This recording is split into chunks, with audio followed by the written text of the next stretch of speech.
বাগেরহাটের অযোধ্যা মঠ। বাগেরহাটের অযোধ্যা মঠ সপ্তদশ শতাব্দীতে নির্মিত একটি প্রাচীন হিন্দু প্রত্নতাত্ত্বিক নিদর্শন। এটি বাগেরহাট সদর উপজেলার বারুইপাড়া ইউনিয়নের কোদলা গ্রামে ভৈরব নদীর তীরে অবস্থিত। স্থানীয়ভাবে এটি অযোধ্যার মঠ বা কোদলার মঠ নামেও পরিচিত। অযোধ্যা বা কোদলা মঠের বিশেষ আকর্ষণীয় দিক হচ্ছে এর বাইরের অপূর্ব কারুকার্য সমৃদ্ধ অলঙ্করণ। বর্গাকার ভূমি ও চতুষ্কোণ বিশিষ্ট ভিতের উপর নির্মিত হয়েছে অনিন্দ্য সুন্দর এই মঠটি। এর উচ্চতা আনুমানিক 18.29 মিটার।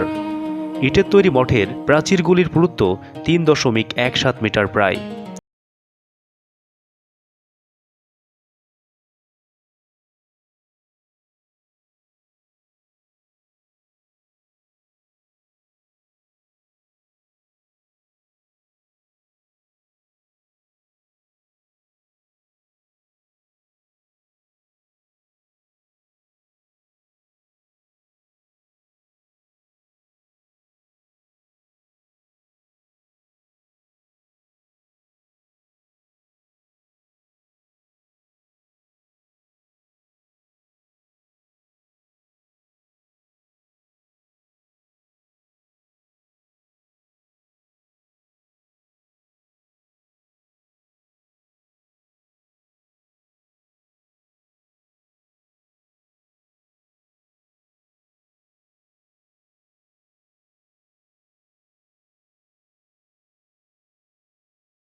মঠটি বাংলাদেশের প্রত্নতত্ত্ব অধিদপ্তরের আওতাধীন একটি সংরক্ষিত প্রত্নতাত্ত্বিক সাইট।